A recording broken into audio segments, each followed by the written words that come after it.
Sinasabi nilang wala akong pangarap sa buhay. Akala nila, kontento na ako sa simpleng buhay ko sa aming maliit na baryo. Yan ang tingin sa akin dati ng mga kalugar namin. Ako nga pala si Dante. 20 anyos ako nung magsimulang magbago ang aking buhay. At hindi totoong wala akong pangarap noon sa buhay. Ang totoo niyan, meron akong 2 pangarap. Una, ang mapangasawa ang isa sa pinakamagandang dalaga sa aming baryo. Yun ay wala nang iba, kundi si Perla. Pangalawa, ang maging kagaya ko ng aking idolo na si Ninong Ismael, na kilalang mahusay na albularyo sa amin. Lahat ng sakit, kulam at barang ay kayang-kaya niyang pagalingin. Wala na kaming ibang tinatakbuhan kapag meron kaming problema sa kalusugan, kundi si Ninong lamang. Ninong ko pala sa binyag si Ninong Ismael. 60 years old na siya, pero hindi halata sa muka at katawan niya ang edad niya. Malakas pa siya at matipuno ang pangangatawan. Ninong! Ninong! Bakit wala pa po kayong asawa? Tinatanong ko po kasi si nanay tungkol dyan. Ang sabi nila sa akin ay sa'yo ko daw po itanong. Alam mo inaanak, may asawa ko dati. Namatay nga lang. Talaga po? Okay lang ba na malaman kung bakit po siya namatay? Dahil sa isang pesteng aswang. Buntis noon ang asawa ko sa unang anak namin. Wala akong kaalam-alam na may tiktik na nagmamanman sa misis ko. Sinakto ng tiktik na yun na wala ako sa bahay ng gabing yun. Inatake niya ang asawa ko. Pag uwi ko sa bahay, wala na ang asawa ko, pati ang anak namin. Kapag nai-imagine ko ang kwentong yun, hindi ko maiwasan ang kilabot at matakot. Nalaman ko kasi na totoo pala talaga na nag-i-exist ang mga aswang at iba pang nilalang. Kasama lang din natin silang nabubuhay dito sa mundo. Medyo malapit lang ang bahay ni Ninong Ismael sa bahay namin. Nung bata pa ako, imbis na makipaglaro sa mga kagaya kong bata, ay nagpupunta ko sa bahay ni Ninong. Pinapanood ko kung paano siya manggamot. Gustong-gusto ko kapag meron siyang ginagamot na kinukulam, lalo na kapag kinakausap niya yung mangkukulam sa pamamagitan ng katawan ng kinukulam. Marami rin siyang iba't ibang gamit sa kanyang bahay. May isang beses na binuksan ko ang isang malaking baul sa kwarto ni Ninong. Nakita ko sa loob nun ang 2 buntot ng pagi, mga medalyon, itak at kung ano-ano pa. Tinanong ko si Ninong kung para saan yun, pero hindi niya sinabi. Talagang dati pa ay malihim na si Ninong Ismael. Sa pagtungtong ko sa edad na 20, ay kinausap ako ng mga magulang ko. Tinanong nila ako kung ano na ang plano ko sa buhay at ito naman ang naging sagot ko sa kanila. Gusto ko pong maging magaling at sikat na albularyo kagaya ni Ninong Ismael. Gusto ko mapagaling ang mga may sakit at kinukulam. Kasing pangarap yan, Dante. Maghanap ka naman ng trabaho sa bayan para magkaroon ka ng regular na sahod. Isa pa, likas na may kakayahan sa paggagamot ang ninong mo. Ikaw ba ay meron? Tay, lahat po ng bagay ay pwedeng matutuhan. Di ba ikaw nga, hindi ka naman marunong gumawa ng bata. O, tingnan mo ngayon, 4 na kami magkakapatid. Abat, ikaw loko kang bata ka. Hindi pwede ang sinasabi mo mag-albularyo ka ha. Kalokohan ang pangarap mong yan. Ayaw niyo ho ba nun? Magkakaroon po kayo ng anak na tumutulong sa ibang tao. May pagmamalaki niyo po ako. Yan na nga ba ang sinasabi ko eh. Kakasama mo sa Ninong Ismael mo. Gusto mo maging katulad niya. Walang albularyo sa pamilya natin kaya imposible na makuha mo ang kakayahan niya. Kung para kay tatay at sa iba pang tao ay kalokohan ang pangarap kong sumunod sa yapak ni Ninong Ismael, para sa akin ay hindi. Seryoso ako. Hindi ko priority ang kumita ng maraming pera. Totoo na gusto kong makatulong sa mga taong may sakit para gumaling sila. Maraming beses ko nang nakitang nanggagamot si Ninong at marami sa mga napagaling niya ay bumabalik para magpasalamat. Kahit hindi sila sa akin nagpapasalamat, ay nararamdaman ko yung sarap ng pakiramdam ni Ninong Ismael kapag may nakaka-appreciate sa galing niya sa panggagamot. Umalis muna tayo sa pangarap kong maging magaling na albularyo kagaya ng aking ninong. Pag-usapan naman natin ang isa sa inspirasyon ko sa buhay. Si Perla. Bata pa lang ako ay kilala ko na si Perla. Noong high school kami ay naging classmate ko siya. At doon ko siya mas nakilala. Gandang-ganda talaga ako sa kanya dati pa. Simple ang ganda niya at hindi nakakasawang titigan. Tahimik lang siya at mabait. Siya yung tipo ng babae na hindi ka mahihiyang ipakilala sa pamilya mo dahil hindi siya makabasag ng pinggan. Sinabi ko dati sa sarili ko na kapag nagbinata na ako ay liligawan ko na si Perla. Pero hindi yun nangyari kasi nga torpe ako. Nahihiya akong sabihin kay Perla ang nararamdaman kong pag-ibig para sa kanya. Kapag nga nakakasalubong ko siya sa daan at niningitian niya ako, ay nanlalamig na agad ako. Hindi ako makapagsalita. Hindi alam ng pamilya ko na meron na akong nagugustuhan na babae. Ang nakakaalam lamang ng sikreto ko na yon ay ang aking best friend na si Joel. Magkababata kami. Magkaklase kami simula elementary hanggang high school. Madalas ay naikukumpara ako ni nanay at tatay kay Joel. May trabaho kasi si Joel sa bayan. Waiter siya sa isang restaurant. Dapat daw ay gayahin ko si Joel at hindi yung pagiging albularyo ang pinapangarap ko. Lahat ay nasasabi ko kay Joel. Siya ang nakakaalam kung gaano ko kagusto si Perla. Bakit kasi hindi mo paligawan si Perla? Walang mangyayari kung patorpi-torpi ka. Sige ka, iiyak ka na lang kapag may nakauna na sa'yo. Ikaw naman best friend talagang tinatakot mo pa ako no? Ewan ko ba? Nahihiya talaga ako na umamin kay Perla Sobrang ganda niya kasi. Sa tingin mo ba, bagay itong mukha ko sa mukha niya? Bagay naman. Kung maliligo ka lang araw-araw. Bira naman tong taong to. Kahit hindi ako maligo araw-araw, mabango ako no? Paano mo nasabi? Naaamoy mo ba ang sarili mo? Oo naman. Anong palagay mo sa ilong ko, barado? Joke lang, tol. Basta, kung ako sa'yo, liligawan ko na si Perla. Bata pa lang tayo, crush na crush mo na yun, di ba? Huwag mo nang hintay na maunahan ka ng iba. Sa gandang yun ni Perla, sigurado ko na hindi lang ikaw ang nagkakagusto sa kanya. Maniwala ka sa akin, tol. Oo nga, no? Pero wala naman ako nakikitang nanliligaw kay Perla Baka nga hindi siya nagpapaligaw Bakit? Sigurado ka bang wala? Araw-araw at minuminuto mo ba siyang nakikita? Hindi naman, di ba? Malay mo naman, may gusto rin sa'yo si Perla at hinihintay ka lang niya na mag-first move. Pinapaasa mo pa ako sa sinasabi mong yan, tol Ang sakin lang, tol. Kung gusto mo talaga si Perla, ligawan mo na. Mas mabuting malaman mo kagad kung gusto ka rin niya o hindi. Napaisip ako noon sa sinabi ni Joel. May takot akong nararamdaman na baka mapunta sa iba si Perla dahil sa pagiging torpe at mahiyain ko pagdating sa kanya. Kaya lang, nahihirapan talaga akong labanan ang katorpian ko dati. Balik na tayo kay Ninong Ismael. Kahit binata na ako, ay nagpupunta pa rin ako sa bahay niya para panoorin ang panggagamot niya. Amazed na amazed pa rin ako sa mga ginagawa niya. Napansin ko rin na tuwing Biyernes ng gabi ay umaalis si Ninong at nagpupunta sa kung saan. Ninong, saan ka ba nagpupunta tuwing Biyernes ng gabi? Bakit ba palagi kang may tanong sa akin? Curious lang naman po ako. Masama po ba magtanong? Di ba? Sabi nga po matalino ang isang tao kapag maraming tanong. May pinupuntahan akong bundok. Nagdadasal ako ron para hindi mawala ang kakayahan ko bilang isang albularyo. Kung ganun, pwede niyo po ba akong isama sa bundok na yun, Ninong?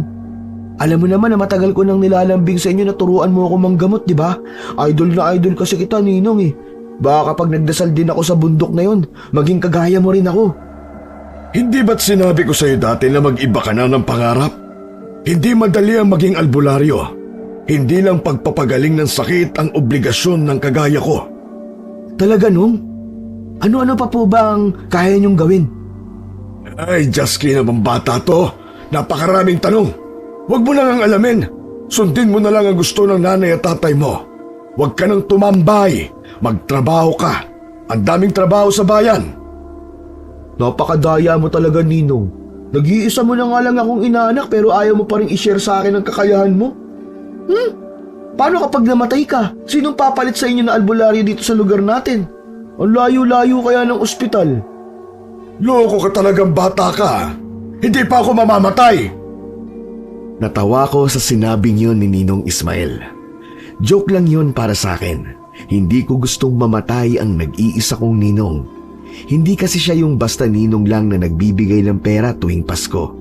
Nagbibigay din siya sa akin ng advice at kapag meron akong problema ay hindi ako nahihiyang magsabi sa kanya. Mas open pa nga ako kung minsan sa kanya kung i-compare sa mga magulang ko. Maliban na lang yung tungkol sa pagkakagusto ko kay Perla. Hindi yun alam ni Ninong. Si Joel lang talaga ang nakakaalam nun. Yung naging pag-uusap namin ni Ninong na yun ang isa sa mga tumatak sa isipan ko. Noon ko lang nalaman na meron palang pinupuntahan na bundok si Ninong Ismael para magdasal at mas lumakas ang kapangyarihan niya sa panggagamot. Na-curious ako kung saan ang bundok na yon. Nagkaroon ako ng kagustuhan na mapuntahan ang bundok na yon kasi baka yun na ang sagot para maging albularyo na rin ako. Kaya't simula ng araw na yon ay kinukulit ko na palagi si Ninong na isama ako sa bundok na pinupuntahan niya tuwing Biyernes. Good morning, Ninong! Biyernes ngayon. Anong oras tayo pupunta sa bundok para magdasal? Napakaaga pa. Andito ka na kagad sa bahay ko. Saka anong pupunta sa bundok para magdasal? Ako lang ang pupunta. Hindi ka kasama.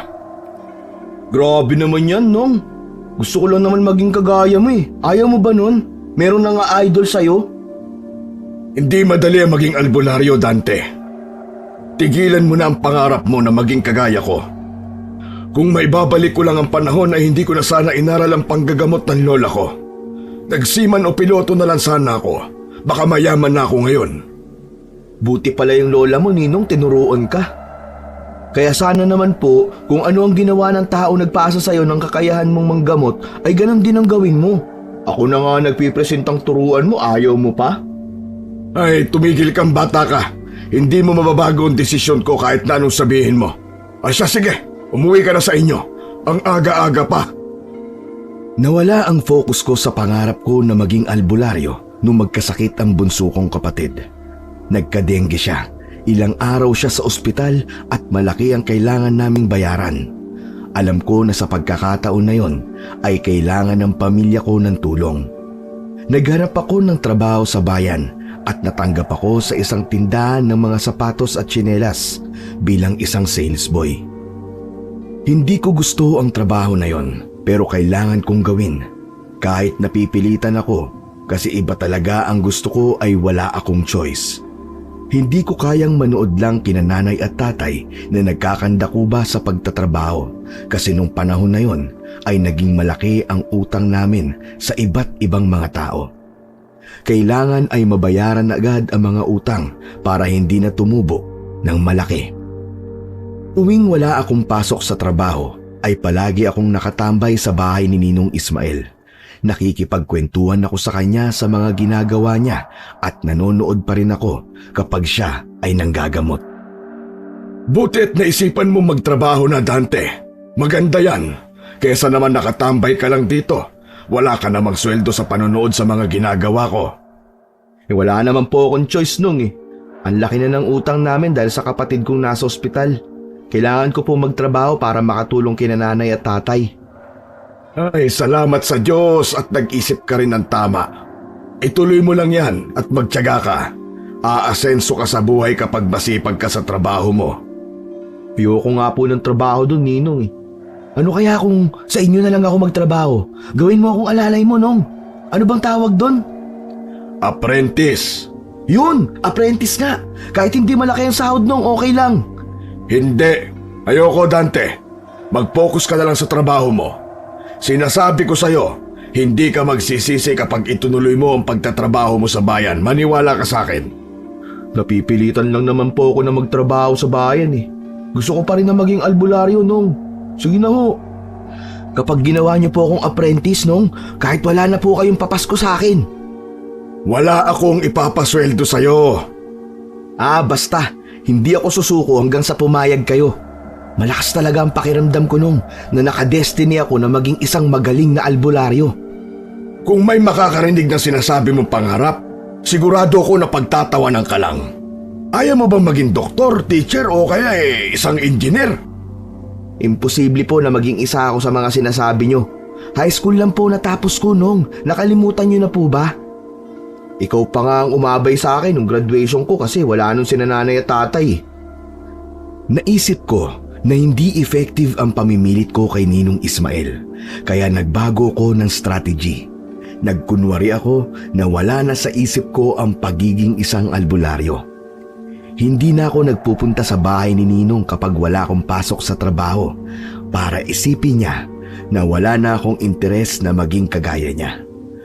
Pero ang hindi alam ng lahat, lalo na ni Ninong, ay meron akong ibang pinaplano. Hindi ko kayang sabihin sa iba ang plano ko, pero para mabigyan ako ng advice, sinabi ko kay Joel ang bagay na yon. Talaga palang gusto mo pa rin maging albularyo, ha? Ano bang ginagawa mo? Magiging spy ako, pare. May bundok na pinupuntahan si Ninong tuwing Biyernes ng gabi. Nagdadasal siya ron para mas lalo siyang maging magaling na albularyo. So, aalamin mo kung saan ang bundok na yon at magdadasal ka rin. Natumbok mo, pre. Pero mag-iingat ka. Hindi ba naririnig ang mga kumakalat na kwento dito sa lugar natin?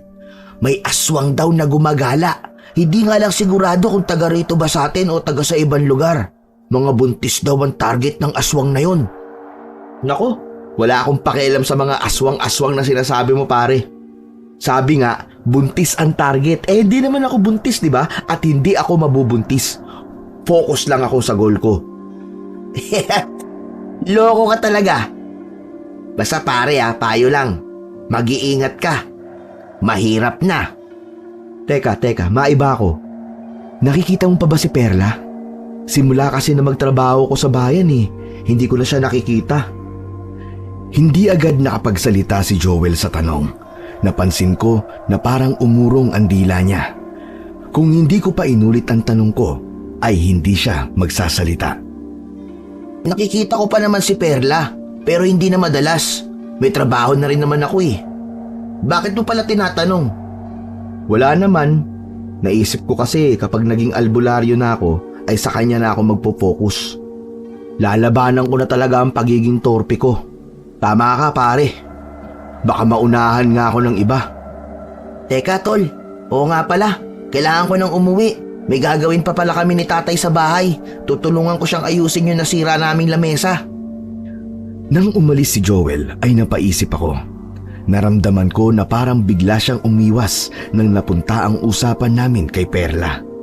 Para bang may gusto siyang sabihin na hindi niya kayang sabihin sa akin ng time na yon. Pero dahil sa ang focus ko nung panahon na yon ay nasa kagustuhan kong malaman kung saan ang bundok na pinupuntahan ni Ninong Ismael, ay hindi ko yun binigyan ng pansin. Sinabi ko sa sarili ko na hindi ko na dapat patagalin pa ang lahat. Kailangan ko ng kumilos para magkaroon ng katuparan ang pangarap ko.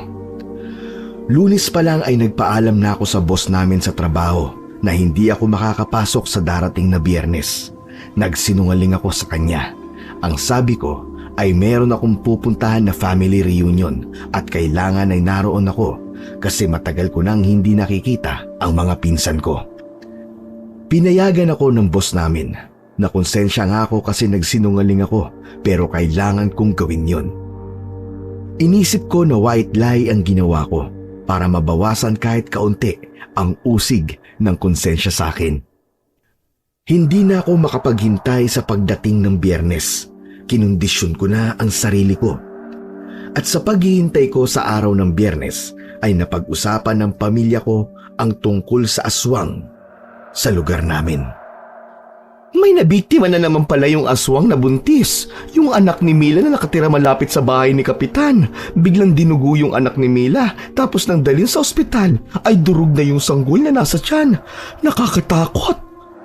Bakit naman po kayo matatakot, Nay? Buntis ka po ba? Di ba menopause na po kayo? Masyado naman po yata kayong OA matakot, Nay. Aba, malasubas ka talagang bata ka. Oo nga, hindi ako buntis, pero nakakatakot pa rin. Kaya ikaw, mag-iingat ka sa pag-uwi mo sa gabi. Baka kapag naubos na ang buntis dito sa atin sa mga kalapit na lugar, ay mambiktima ng aswang na yon ng kahit na sino. Magbaon ka palagi ng asin. Magandang panlaban sa aswang ang asin. Di na kailangan yun, Tay. Hindi naman ako nauwi ng gabing-gabi. Binaliwala ko ang kwentong umiikot sa lugar namin tungkol sa aswang. Hindi ako natatakot sa ganung bagay. Baka kasi kapag inisip ko yun, ay hindi na ako makapag-focus sa aking goal. Dumating na ang araw ng Biyernes. Kinakabahan ako pero nilalabanan ko. Umalis ako sa bahay na nakasuot ng uniform sa trabaho ko para hindi maginala sina nanay at tatay sa gagawin ko sa araw na yon. Naglakad ako papunta sa bahay nila Joel kasi doon ako tatambay. Sa paglalakad ko ay nakasalubong ko si Perla at dahil sa nakita ko siya ay nakumpleto na agad ang araw ko. Gaya ng karaniwang araw na ginagawa kapag nakikita ko si Perla, ay nagkunwari akong hindi ko siya napansin. Ngumiti lang si Perla sa akin at ngumiti rin ako sa kanya. Akala ko ay hanggang dun na lang pero bigla akong tinawag ni Perla. Dante, pwede bang magtanong? Ha? Oo naman. Ano ba yun, Perla? Ay, wag na pala. Mukhang papasok ka na pala sa trabaho mo. Baka malate ka pa eh. Hindi. Okay lang. Maaga pa naman eh. Ano bang itatanong mo? Di ba, best friend mo si Joel? Nakita mo ba siya? Ilang araw ko na kasi siyang hindi nakikita eh. Kapag nagpupunta ako sa kanila, palagi siyang wala. Ang alam ko, Sunday siya walang pasok sa trabaho. Subukan mo sa ganung araw ka pumunta sa bahay nila. Teka, bakit mo pala hinahanap si Joel? Ano kasi? May utang kasi siya sa akin. Sisingilin ko lang. Kung gusto mo, ako na lang ang sisingil sa kanya. Hindi, wag na. Maaabala ka pa. Ako na lang. Salamat pala ha. Mag-iingat ka sa pagpasok mo sa trabaho. Wala na si Perla sa harapan ko, pero nakatayo pa rin ako sa pwesto kung saan kami nag-usap. Sa pagkakatanda ko, yun ang unang beses na nag-usap kami ng ganon katagal.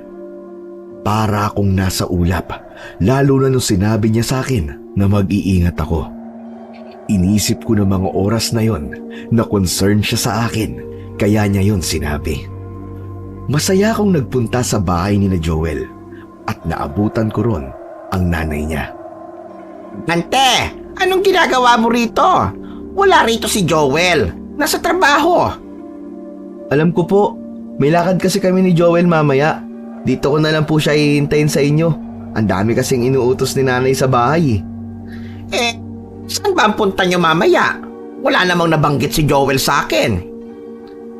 Dyan lang po sa tabi-tabi. Talaga lang ha? Baka kung ano-ano ang ginagawa niyo. Aba, subukan niyo lang gumawa ng masama. Hahambalusin ko kayong magkaibigan ng 2x2. Grabe naman si Nonoy, judgmental niya naman po sa amin. Sa bayan lang po ang punta namin. Magpapasama po ako kay Joel kasi meron po akong bibilin. O siya, sige. May bibilin na kung may bibilin. Iiwan na kita rito sa bahay at pupunta na ako ng palengke. Patyaga ako naghintay doon hanggang sa dumilim na. Nagpaalam na ako sa nanay ni Joel. Ang sabi ko ay uuwi na ako kasi hindi na pala tuloy ang lakad namin ng anak niya. Nagpunta na lang ako sa labas ng bahay ni Ninong Ismael. Bukas ang ilaw sa loob ng bahay niya kaya alam kong nandoon pa siya. Lumayo ako ng kaunti kasi baka makita niya ako. Hindi nagtagal ay lumabas na si Ninong. May dala siyang lumang backpack. Palihim kong sinundan si Ninong Ismael. Maraming beses ko na siyang nakikitang umaalis ng bahay niya kapag Biyernes ng gabi. pero yun ang unang beses na sinundan ko siya. Desidido na talaga ako ng time na yon na alamin kung saan bundok ba siya nagdadasal para hindi mawala ang kapangyarihan niya sa panggagamot.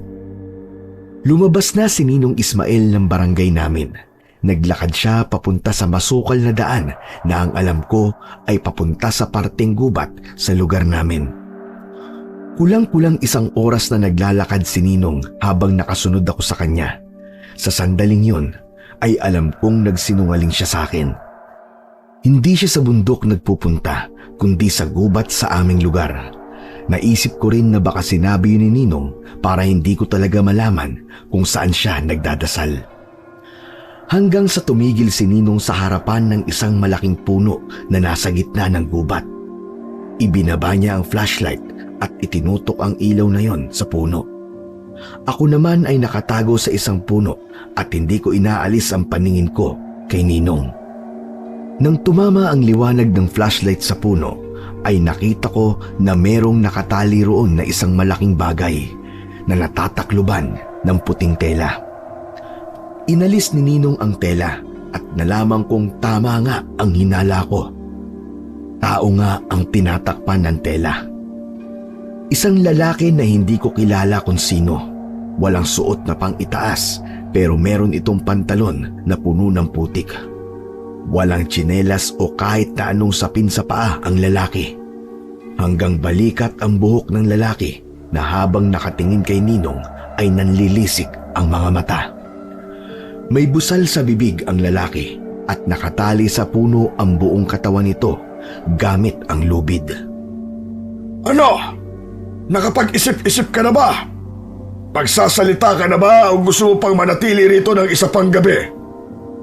Nagpumiglas ang lalaki na para bang gusto nitong sugurin si Ninong. Oo nga pala. Paano ka naman makakapagsalita kung may busal ka sa bibig? Agad namang inalis ni Ninong Ismael ang busal ng lalaki. Tumulo ang malapit nitong laway na naipon na yata sa loob ng bibig nito dahil matagal na itong nakabusal. Hindi ko ibibigay sa iyo ang impormasyon na gusto mo. Hindi mo ako mapapakinabangan. Kaya kung ako sa iyo, patayin mo na ako. Gawin mo na. Patayin mo na ako. Walang kaso sa akin kung hindi ka magsasalita. Saka anong akala mo? Gagawin kong madali ang kamatayan mo? Hahayaan kita dito hanggang sa mamatay ka sa gutom. Gusto ko ay unti-unti kang mamatay. Pero kung ayaw mo magsalita, kaya ko namang gumawa ng paraan para magsalita ka. Inalis ni Ninong ang bag na nasa likod niya. Inilapag niya yun sa lupa at binuksan. Mula sa bag ay naglabas siya ng buntot ng pagi. Hindi na nagsalita si Ninong. Inihampas niya ng 2 beses ang buntot ng pagi sa dibdib ng lalaki na nagresulta ng 2 napakahabang sugat. Umagos mula sa sugat ang dugo. Malakas na napasigaw ang lalaki dahil sa sobrang sakit nito. Sabihin mo na sa akin kung nasa na mga kauri mo. Saan sila nagtatago?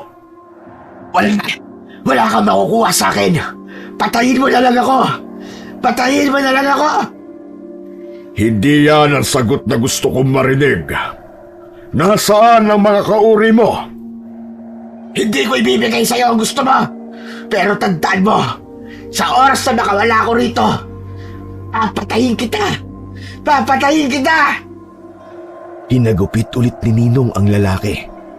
Hindi ko naman naiintindihan ang tanong ni Ninong Ismael sa lalaking yon. Ang nararamdaman ko lang ng sandaling yon ay mali ang ginagawa ni Ninong. Mali ang manakit ng tao. Kung meron mang nagawang masama o mali ang lalaking yon, ay dapat na isumbong niya yon sa pulis at hindi niya dapat inilalagay ang batas sa kanyang mga kamay. Ilang ulit pang nakatanggap ng hagupit ng buntot ng pagi ang lalaki, pero naging matigas ito. Puno na ng sugat at dugo ang katawan nito na para bang naligo na siya sa sarili niyang dugo. Maya-maya pa ay ibinalik na ni Ninong ang buntot ng pagi sa loob ng bag. May kinuha ulit ito sa bag at nanlaki ang mga mata ko sa hawak ni Ninong. Isang itak. Ano? Papatayin mo na ako? Sige lang, patayin mo na ako. Total, wala kang makukuhang matinong sagot sa akin. Tama ka. Pero tandaan mo na kaya ko pang humuli ng kagaya mo. Hindi ako titigil hanggang hindi kayo nauubos. Mga salot kayo dito sa lugar namin. Nang mga sandaling yon, itinaas na ni Ninong ang itak at alam ko na tatagain niya ang lalaki. Hindi ko kayang manood lamang ng mga oras na yon at hindi ko kayang hayaan na maging kriminal si Ninong Ismael.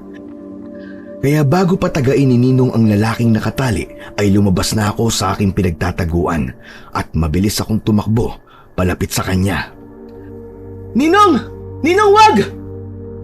Napalingon naman sa akin kagad si Ninong Ismael. Dante, anong ginagawa mo rito? Sinundan ko po kayo. Akala ko po'y pupunta po kayo sa bundok na pinagdadasalan nyo. Hindi ko naman alam na dito pala kayo pupunta tapos may lalaki kang kinidnap. Pagbihira ka talagang bata ka. At tigas talaga ng ulo mo. Hindi ka dapat sumunod sa akin dito. Pero Ninong, kung hindi kita sinundan, ay pinatay mo ng lalaking yan. Hindi ka dapat pumapatay. Wala kang alam, Dante. Hindi mo alam kung anong klaseng demonyong lalaking yan. Sige na, umuwi ka na sa inyo. Bukas ng umaga ay pumunta ka sa bahay ko at doon tayo mag-usap. Hindi Ninong, hindi ako aalis dito nang hindi ka kasama. At hindi ako nakakasiguro na hindi mo papatayin ng lalaking kinidnap mo. Ang bihira talaga. Umalis ka na, Dante. Bukas ko na ipapaliwanag sa iyo ang lahat. Hindi na ako nagsalita. Nakatingin ako kay Ninong. Naisip ko na kahit maraming taon ko na siyang kilala, ay marami pa pala akong hindi alam tungkol sa kanya. Kahit sa imagination o panaginip, ay hindi ko naisip na may kakayahan pala siyang kumidnap ng isang tao at saktan nito. Lumipat ang paningin ko sa lalaking nakatali. Nanlamig ako nang makita ko na iba na ang itsura niya. Hindi na siya mukhang tao. Nakakatakot ang mukha ng lalaki na akala mo ay isang napakabangis na halimaw. Sa kauna-unahang pagkakataon ay nakakita ko ng isang aswang. Itinuro ko kay Ninong ang lalaki. Nakatalikod kasi siya sa lalaki kaya hindi niya yon nakikita. Ninong! Ninong! Ninong, yung lalaki! Nang lumingon si Ninong sa lalaki, ay nagulat siya nang makita niya ang itsura nito. Nalaglag sa lupa ang lubid na nakatali sa lalaki, kaya nagkaroon ito ng kakayahan na atakihin si Ninong. Mukhang hindi na malaya ni Ninong na nagawa ng makawala ng aswang sa pagkakatali. Sinunggaban ng aswang si Ninong. Mabilis na iniharang ni Ninong ang isa niyang braso at kinagat siya roon ng aswang. Nabitawan ni Ninong ang itak. Dante! Dante, tumakas ka na! Bilisan mo! Pero, paano ka Ninong? Baka patayin ka ng aswang! Sige na! Kaya ko to! Bilisan mo, Dante! Tumakbo ka na! Gad-agad kong kinuha ang itak na nasa lupa at hindi na ako nag-isip ng tagaing ko sa balikat ang aswang. Hindi ako makapaniwala na nagawa ko yun. Nawala si Ninong sa pagkakakagat ng aswang.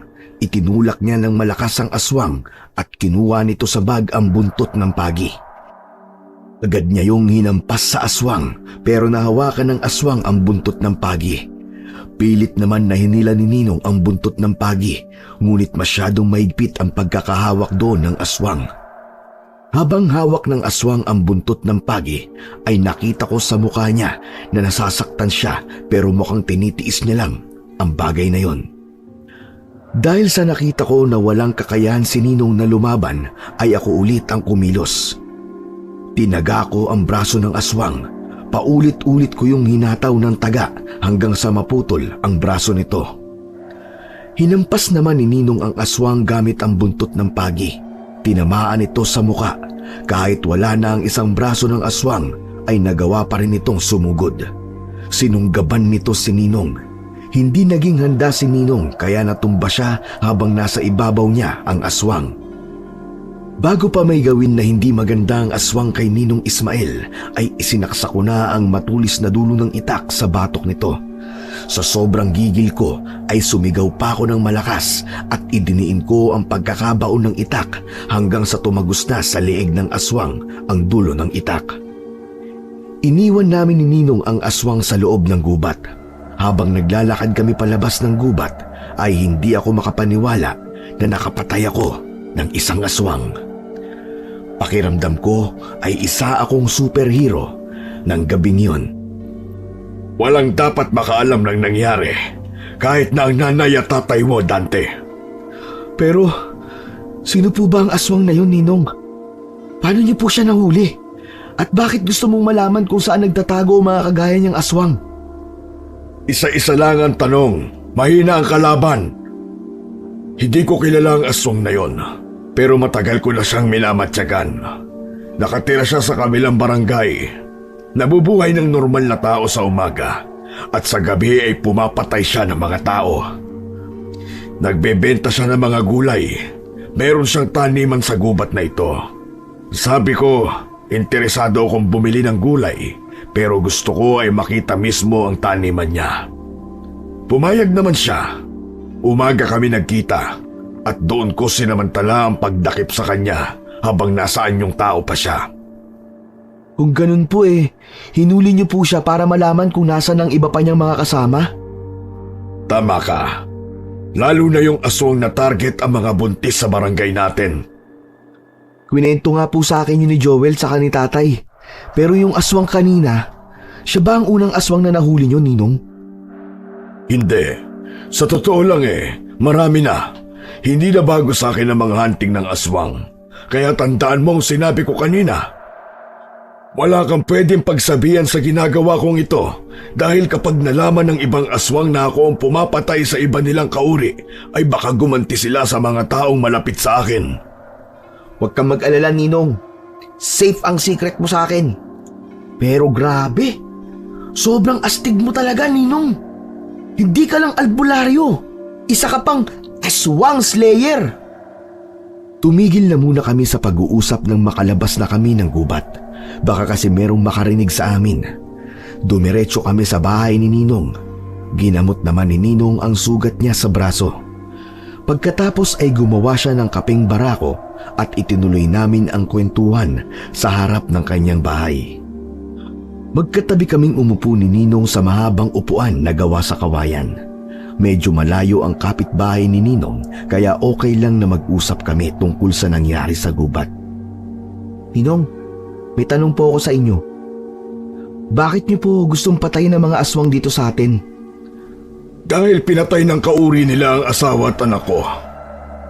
Ang gusto ko sana ay hindi mangyari ang nangyari sa kanila sa ibang tao. Pero hindi ko na sila napigilan. Kaya dapat na silang maubos para hindi na natatakot ang mga buntis dito sa atin, saka sa mga kalapit na lugar natin. Alam mo, Ninong, may naisip ako. Gawin mo kaya akong apprentice sa paghahunting mo ng mga aswang na yan. Parang ang exciting ng ganun. Yan ka na naman sa apprentice mo. Delikado ang ginagawa ko, baka hindi mo nalalaman. Parang ang liit naman po ng tingin nyo sa akin, Ninong. Nakita nyo naman po, di ba? Matapang at malakas ako. Sa'yo ko nagmanay. Hindi naman kaya magtampo ang tatay mo kapag narinig yung sinasabi mo, ha? Hindi nga, Ninong, seryoso po ako. Gusto kitang tulungan na maging aswang free itong lugar natin para mapatunayan ko sa mga magulang ko na meron akong silbi. Sige na, Nong, pumayag ka na. Tumitig si Ninong Ismael sa akin. Wala akong ideya sa tumatakbo sa utak niya pero nagdadasal ako sa isip ko na sana ay pumayag siya sa gusto kong mangyari. Sige ka, kapag hindi ka pumayag, ipagkakalat ko na may pinatay kang aswang sa gubat. Abat, pagbihira ka talagang bata ka. Oo na. Sige na, payag na ako. Pero hindi ako pumapayag dahil binablockmail mo ako, ha? Pumayag ako kasi naisip ko na matanda na rin ako. Darating ang araw na hindi ko na magagawa pa ang ginagawa ko. Ang mga aswang at may sakit, hindi yan mauubos. Pero ang mga taong kagaya ko na may lakas ng loob na labanan ng mga aswang at manggamot ng may sakit ay pwedeng mawala lahat. Yes! Sa wakas, mapapayag rin kita, Nong. Teka, sandali, Nong. Pati ba mang gamot, tuturuan mo rin ako? Oo na, oo na. Tuturuan na rin kita ng kaalaman ko sa paggagamot. Pero saka na yun, mag-focus muna tayo sa pag-ubos ng mga aswang. Kapag tapos na ang problema natin sa mga aswang, tuturuan kitang maging albularyo. Nagtatalon ako dahil sa sobrang saya. Sumisigaw pa ako. Sinaway naman ako ni Ninong na huwag akong maingay kasi baka umabot sa mga natutulog ang sigaw ko at mabulahaw ko sila. Pinauwi na ako ni Ninong dahil masyadong gabi na. Panigurado raw na hinahanap na ako sa amin. Kapag daw wala akong pasok sa trabaho ay magpunta ako sa bahay niya para ituro sa akin ang mga dapat kong malaman sa mga aswang.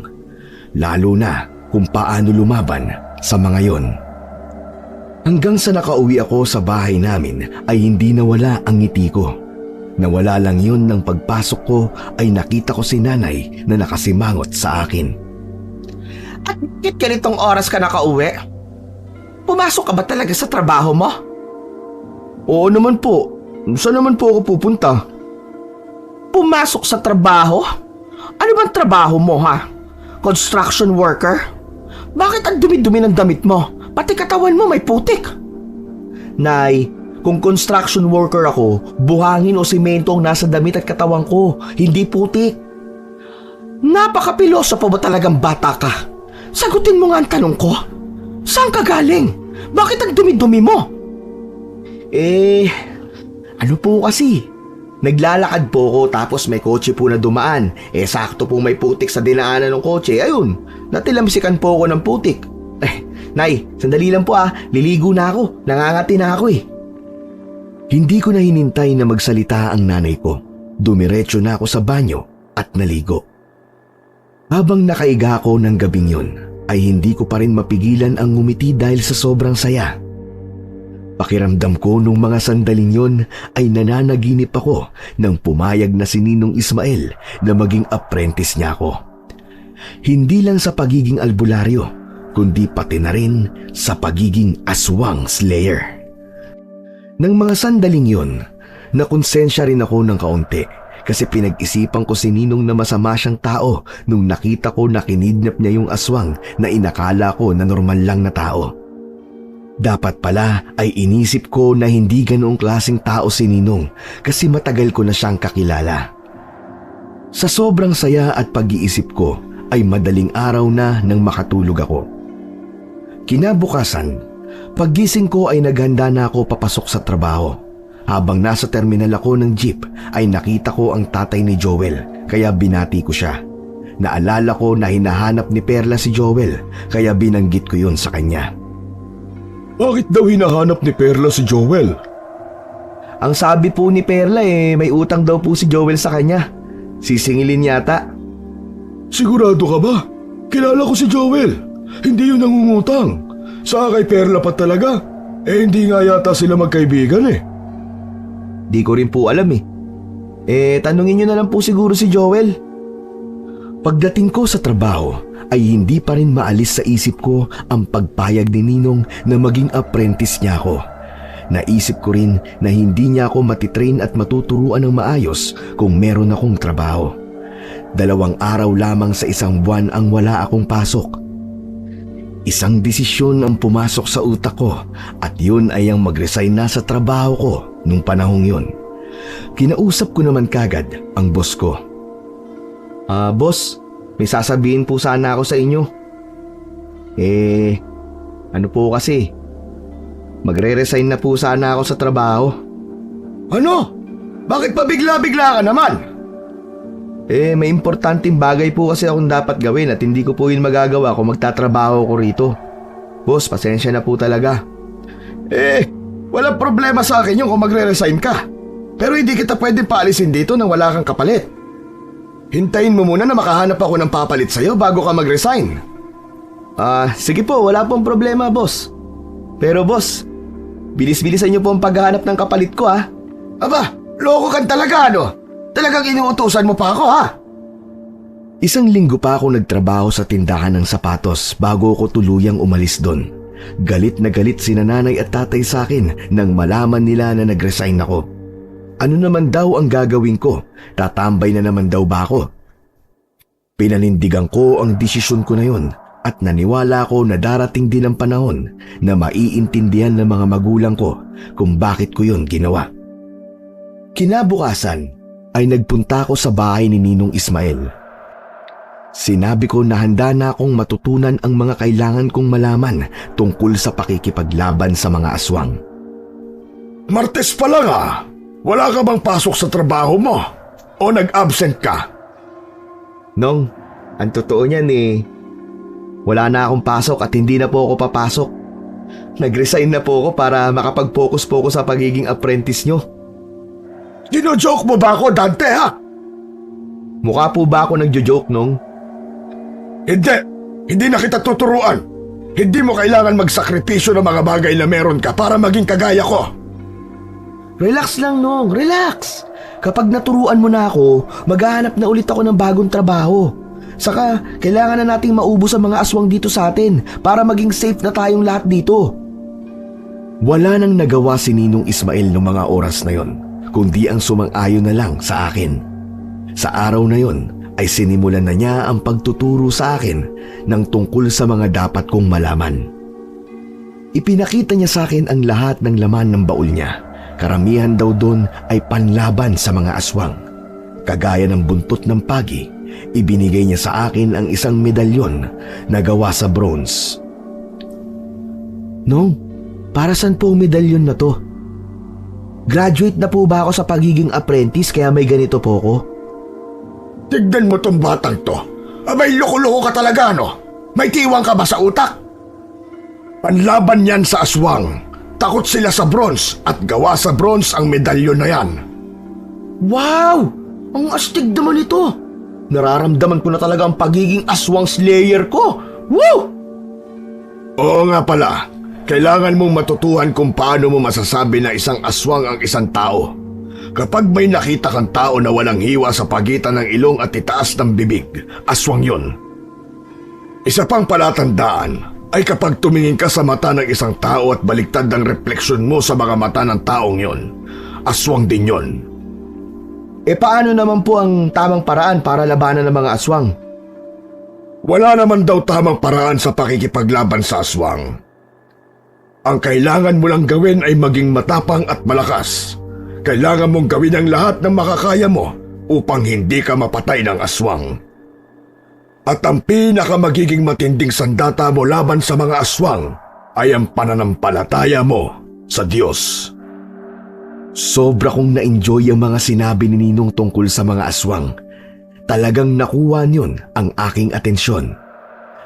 Pero Ninong, paano natin malalaman kung sino ang mga aswang dito sa lugar natin? Isa-isa po ba natin titinan ng refleksyon natin sa mata ng lahat ng mga tao rito? Abay, may tiwang talaga sa utak tong batang to. Sige, subukan mong gawin yung iniisip mo. Kung hindi mamuti ang mga mata mo bago ka matapos. Hindi mo na kailangan gawin yan. Meron na akong minamatyagang tao. Sino po? Kilala mo yung matandang babae na naglalako ng kung ano-anong gulay? Yung payat na maliit? Si Aling Kuring na nakatira malapit sa ilog? Oo, yun nga. Paano niyo po nasabi na aswang siya? Malakas ang pakiramdam ko sa mga aswang. Kahit hindi ko na tinitinan ang refleksyon ko sa mata nila, ramdam ko sila. Grabe! Ang galing mo talaga, Ninong. Ituturo niyo rin po ba sa akin yan? Hindi. Matututunan mo yan ang kusa kapag nagtagal. Ikaw ang makakadiskubre ng kakayahan na yon sa sarili mo. Oo nga pala, mamayang gabi ay magmamatsyag tayo sa labas ng bahay ni Aling Kuring. Kailangan kong makumpirma kung totoo nga ang hinala ko na aswang ang matandang babaeng yon. Nung panahon na yon, ay hindi pa ganong katagal na nakatira sa lugar namin si Aling Kuring. Kung hindi ako nagkakamali, ay 2 taon pa lang siyang nakatira doon. Galing yata siya sa ibang probinsya at nakita na lang namin na nakatira na siya sa bahay na yon na malapit sa ilog. Kinagabihan, nagpaalam ako kina nanay at tatay na doon ako matutulog sa bahay ni Ninong Ismael. Ang sabi ko ay merong problema si Ninong at mag-iinom kaming 2. Pinayagan naman nila ako kasi alam ng mga magulang ko na kapag si Ninong Ismael lang kasama ko ay walang magiging problema. Malaki kasi ang tiwala ng mga magulang ko kay Ninong Ismael. Pagdating ko sa bahay ni Ninong ay ibinigay niya sa akin yung bag na may laman na panlaban sa aswang. Hindi naman daw kami makikipaglaban pero mabuti na raw ang handa kami kung sakali na may mangyari na hindi inaasahan. Bandang 10:00 ng gabi ay nagpunta na kami sa labas ng bahay ni Aling Kuring. Doon ko na-realize na yung bahay ng matandang yun ay malapit sa bahay ni na Perla. Isang bahay lamang ang pagitan. Natakot tuloy ako para kay Perla kasi kung mapapatunayan na aswang nga si Aling Kuring ay pwedeng manganib ang buhay ni Perla at ng nanay niya. Silang dalawa lang kasi ang magkasama sa bahay. Umambay kami ni Ninong sa isang nakabukas na tindahan. Bumili si Ninong ng 2 bote ng beer at nagtig-isa kami. Baka raw kasi makita ni Aling Kuring. At least, hindi ito magdududa na minamanmanan namin siya kapag nakita nito kaming umiinom ng beer. Hindi nagtagal ay lumabas na si Aling Kuring sa bahay niya. Kapansin-pansin na nagmamadali siya. Tumawid siya sa tulay hanggang sa hindi na namin siya nakita. Tara na, bilisan mo. Wait lang Nong, hindi ko pa nakakalahati itong beer ko eh. Iwanan mo na yan. Sayang naman Nong. Tumayo na kami ni Ninong at naglakad na paalis ng tindahan. Hoy! Bayad niyo! Ay, pasensya na. Magkano ba? 110! Pagkabayad ni Ninong ay naglakad na kami. Pinuntahan na namin ang direksyon kung saan nagpunta si Aling Kuring. Naabutan pa ng paningin namin si Aling Kuring na mabilis na naglalakad. Nang mapunta siya sa madilim na bahagi ng daan ay yumuko siya. Anino na lamang niya ang nakita namin. Nanlaki ang mga mata ko nang makita ko na naging aso si Aling Kuring. Nang mga sandaling yun ay naging mabilis lalo ang pagkilos niya. Nakita mo ba yun Nong? Nakita mo ba yun? Si Aling Kuring, naging aso. Oo, nakita ko. Hindi ako bulag. Tsaka huwag ka nga maingay. Baka marinig na tayo. Ano pang ginagawa natin? Habulin na natin si Aling Kuring Nong. Hindi muna. Hindi niya dapat malaman na alam na natin na aswang siya. Huhulihin natin siya at siya ang tatanungin natin kung nasaan ang mga kauri niya. Umaga na ako nang bumalik sa bahay. Naabutan kong kausap ng tatay ko ang tatay ni Joel. Nagulat ako nang sabihin ng tatay ni Joel sa akin na nawawala ang kaibigan ko. Hindi raw kasi umuwi si Joel kagabi mula sa trabaho. Yun daw ang unang beses na ginawa ni Joel kaya nag-alala ko. Baka naman po nasa iba niyang mga kaibigan o katrabaho. Baka nag-inuman sila. Uuwi rin po siguro yun mamaya. Sana nga, Dante. Kapag hindi pa rin siya umuwi hanggang mamayang gabi, magre-report na ako sa mga pulis. Kinabukasan ay pumunta ko sa bahay ni na Joel. Ayon sa nanay niya ay hindi pa rin umuwi ang kaibigan ko. Nasa bayan daw ang tatay ni Joel para mag-report. Bigla akong kinabahan. Ang naisip ko kasi ay baka nabiktima na ng aswang si Joel. Baka isang araw ay matagpuan namin si Joel na patay na tapos wakwak ang tiyan at wala ng mga laman loob. Nung mga oras na yon ay hindi na ako nagdalawang isip na humingi ng tulong kay Ninong Ismael.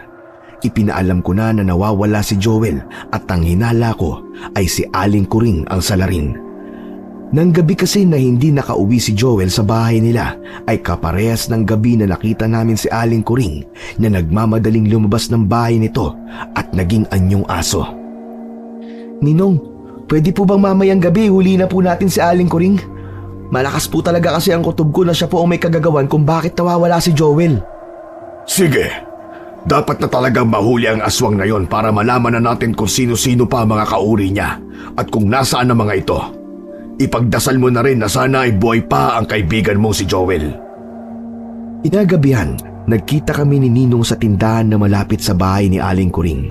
Habang nag-uusap kami roon, ay dumating si Perla para bumili ng toyo at suka. Tawa mo rito, Dante. Gabing-gabi na. Wala. May bibilin lang kami ni Ninong. Teka, Nakita mo ba si Joel? 2 gabi na kasi siyang nawawala eh. Hindi ko siya nakita, matagal na. Nasaan na kaya ang mokong na yun? Teka, maiba ako. Hindi na yata kita masyado nakikitang lumalabas ng bahay.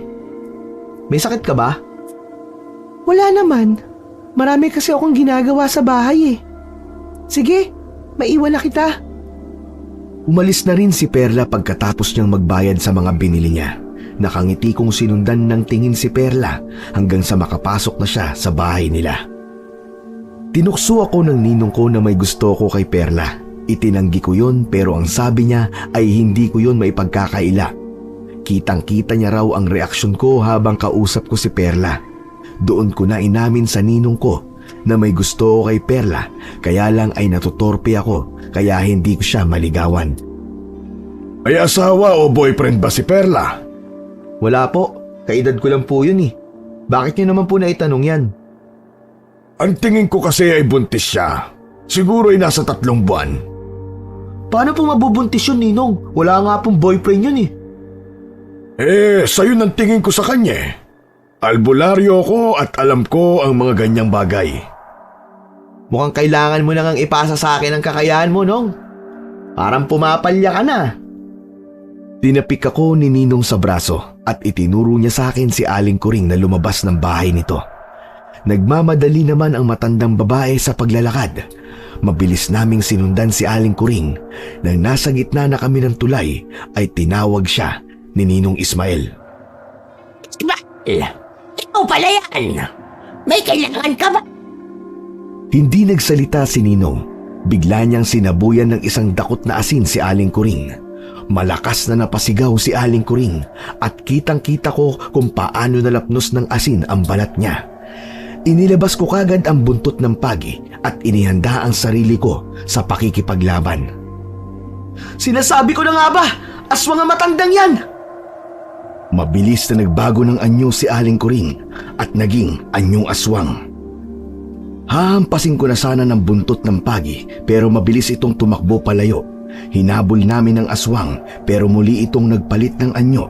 Naging itim na ibon ito at lumipad ng mataas. Hindi na namin nahabol pa ni Ninong si Aling Kuring.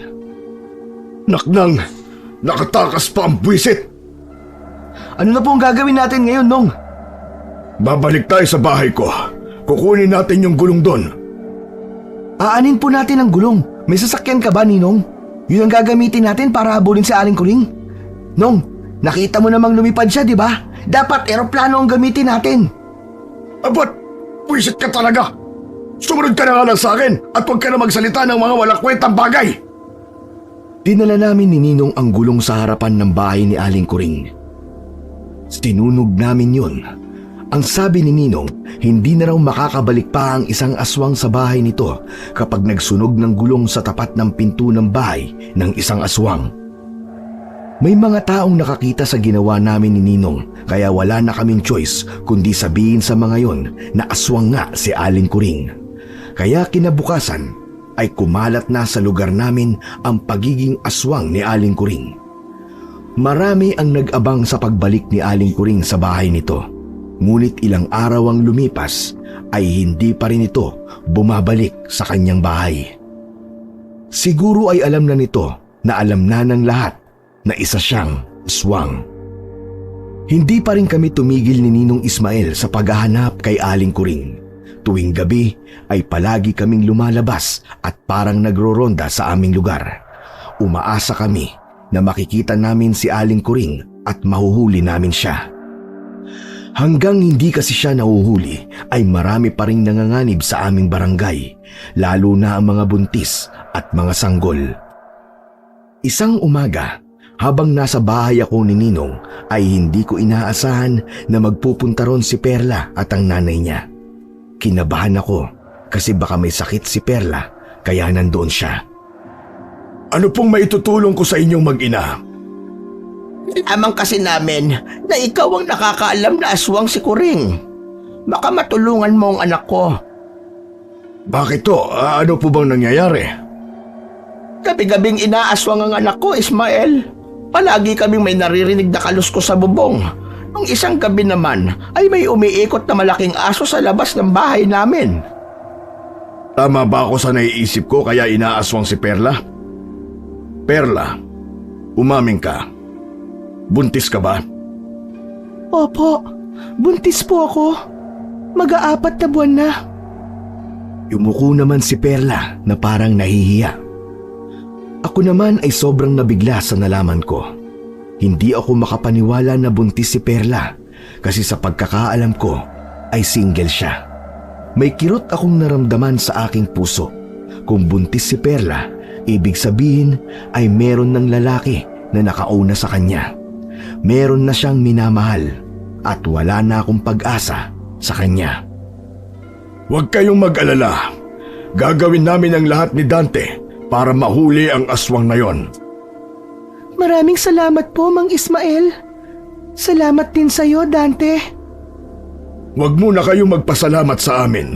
Saka na kayo magpasalamat kapag nahuli na namin ang aswang. Kinagabihan ay nagpunta kami ni Ninong kina Perla.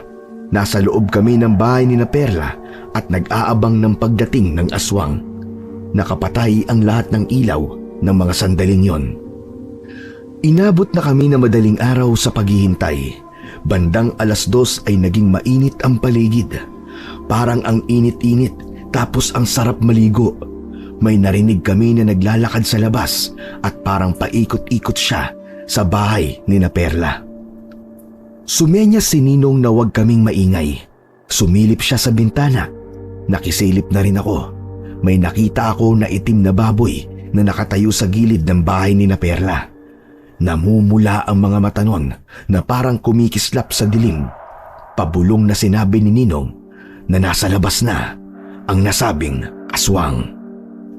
Inihanda ko naman kagad ang aking sarili. Dante, silipin mo lang yung aswang sa labas. Huwag mong hahayaan na mawala yon sa paningin mo. Okay po, Nong. Ako pong bahala.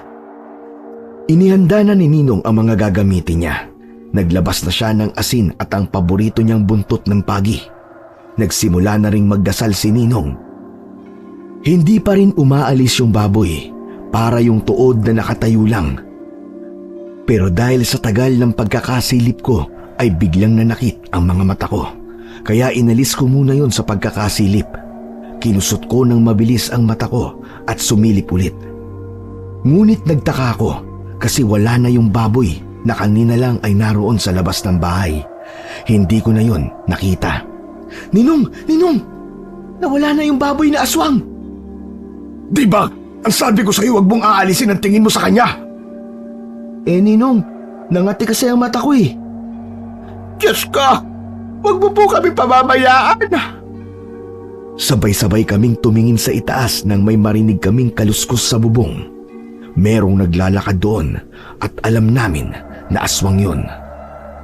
Kinuha ni Ninong ang itak, pinunasan niya yon ng katas ng bawang, ibinigay naman niya sa akin ang buntot ng pagi. Sina Perla at ang nanay niya naman ay nakatayo lang sa isang sulok ng bahay. Huminto ang kaluskos sa tapat ng tinutulugan ni na Perla. Bumalik ang kaluskos pero iba na ang tunog nito. Parang pinipilit ng sirain ng aswang ang pawid na bubong ng bahay ni na Perla. Hey, umalis ka rito! Tigilan mo na mag-ina rito! Kundi ako ang makakalaban mo! Demonyo kang aswang ka! Huminto ng sandali ang kaluskos pero bumalik ulit yun. Natatakot ako pero alam ko na mas matindi ang takot ni na Perla at ng nanay niya. Nasa tabi nila ako noong mga sandaling yon para protektahan sila, lalo na si Perla na buntis. Mas agresibo na ang ginagawang pagsira ng aswang sa bubong. Pilit niya talagang binubuklat ang pawid na bubong nila Perla hanggang sa nakikita na namin ang kamay ng aswang. Kilala kita, Kuring! Umalis ka na bago kita gawing sisig! Sinigawan ni Ninong at pinagmumura ang aswang sa bubungan. Isa rin sa sinabi sa akin ni Ninong Ismael na kapag sinabi mo sa aswang na kilala mo siya, ay matatakot ito at aalis. Kaya inakala ko na aalis na ang aswang, pero nagkamali kami. Nawala ang kaluskos sa bubong. Pero nakarinig naman kami ng malakas na katok mula sa pinto na para bang gusto yung sirain ng kung sino man ang kumakatok doon. Ninong, paano na? Anong gagawin natin? Hindi pa rin siya umaalis. Akong bahala, inaanak. Huwag kang mag-alala. Matapang naman na tinungo ni Ninong ang pinto habang may dalang itak. Mabilis niyang binuksan ang pinto at meron siyang tinaga mula doon. Nakarinig kami ng malakas na sigaw ng baboy na parang kinakatay ito. Dante! Dalhin mo rito yung lubid! Bilisan mo! Opo, Ninong! Nariyan na po! Dali-dali kong kinuha sa bag ang lubid at ibinigay ko kay Ninong. Napaatras ako kasi may itim na baboy na nakahandusay sa labas ng pinto. Duguan yon at merong taga sa puwitan. Ninong, teka lang. Bakit hindi mo sa ulo tinaga? Para sure na patay na yan. Baliktad ang aswang kapag nasa ganyang anyo sila. Yung ulo nila ang puwitan at ang puwitan nila ang ulo. Sige na, madali ka. Tulungan mo kong itali ang hayop na yan para hindi na makatakas uli. Teka nung, sandali. Parang hindi ko yata kayang hawakan yan. Ano ba? Gusto mo ba maging kagaya ko, Dante? Mas marami ka pang makakaharap na mas matindi yan kapag itinuloy mo ang mga gusto mo mangyari sa buhay mo. Kaya habang maaga pa lang, kailangan ka ng masanay. Dali, bilisan mo na! Kahit natatakot ako, ay tinulungan ko pa rin si Ninong na itali yung baboy. Tinali namin ang mga paanon at inilagay sa silong ng bahay ni na Perla. Maraming salamat po. Pero, ano po ang gagawin natin dun sa aswang? Hindi ba dapat ay patayin natin siya? Hindi natin siya pwedeng patayin kagad. Kailangan kong kausapin ang aswang para malaman ko kung nasa ng iba pa niyang mga kauri. Para matigil ng pagsalakay nila sa mga buntis dito sa lugar natin at matahimik na ang ating baryo. Maraming salamat din sa iyo, Dante. Hindi ko inakalang matapang ka pala. Wala yun.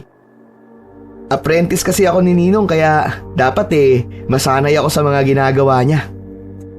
Hindi kami umalis ni Ninong Ismael sa bahay ni na Perla. Hinayaan naming matulog si na Perla para makapagpahinga sila. Kami naman ni Ninong ay nakaupo sa may labas ng bahay. Binabantayan namin yung itim na baboy na nasa silong. Hindi ko na namalayan na nakatulog na pala ako sa pagkakaupo ko. Maliwanag na nang gisingin ako ni Ninong. Tingnan mo yung itinali nating baboy, Dante. Hala! Bakit naging tao na siya, Ninong? Umaga na kasi kaya babalik na siya sa anyong tao. Pero nagkamali ako. Hindi si Kuring ang aswang na yan. Hala, oo nga, Ninong. Ako rin Akala ko po si Aling Kuring yan. Hindi po pala. Talaga palang maraming aswang dito sa lugar natin, Nong. Lalaki ang nasa silong ng bahay. Hindi namin siya kilala at mukhang hindi siya taga ron sa lugar namin.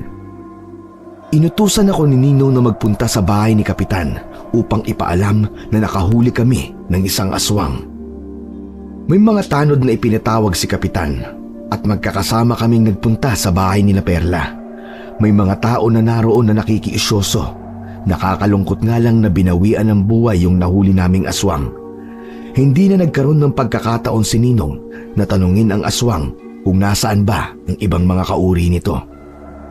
Isa pa sa gusto ko rin sanang malaman ay kung ang aswang na yun din ba ang salarin kaya nawawala ang kaibigan kong si Joel.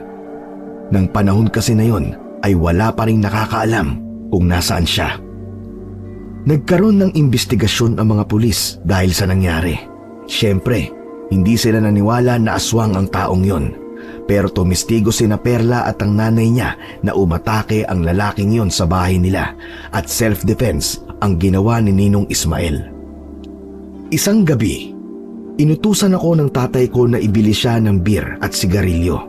Sarado na ang malapit na tindahan kaya naghanap pa ako ng bukas.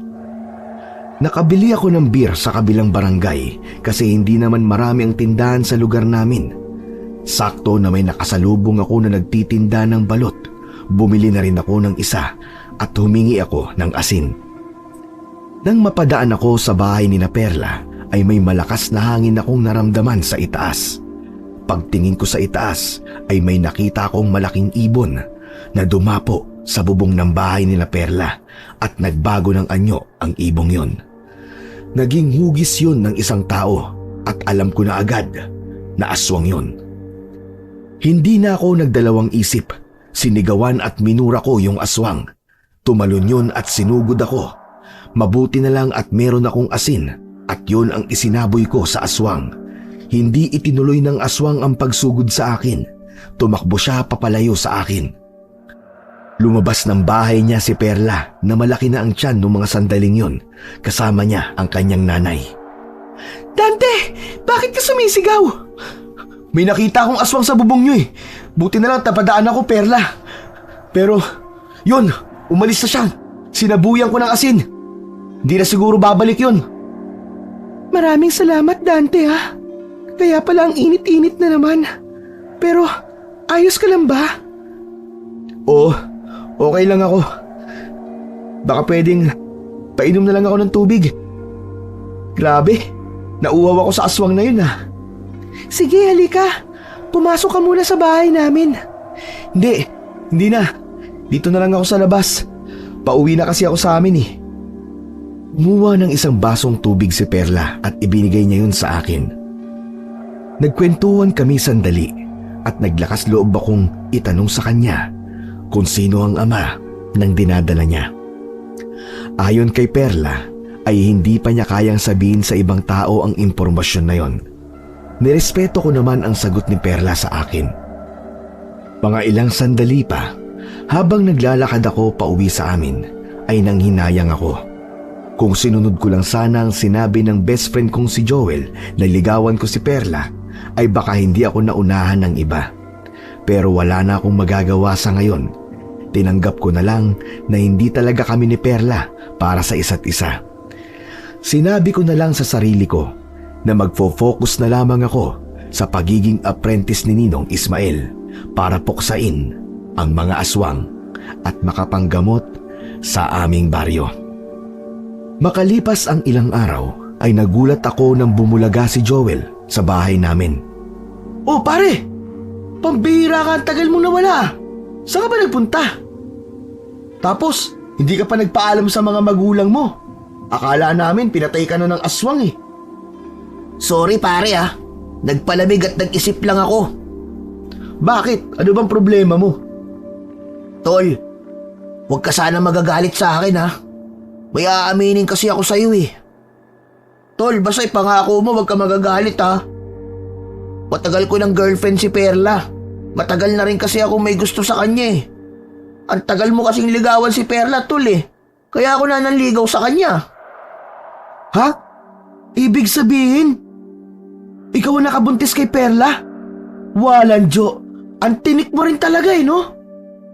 Oo, tol, pasensya ka na talaga. Natakot kasi ako na sabihin niyang buntis siya eh. Hindi pa kasi ako handa na maging tatay kaya naglayas ako.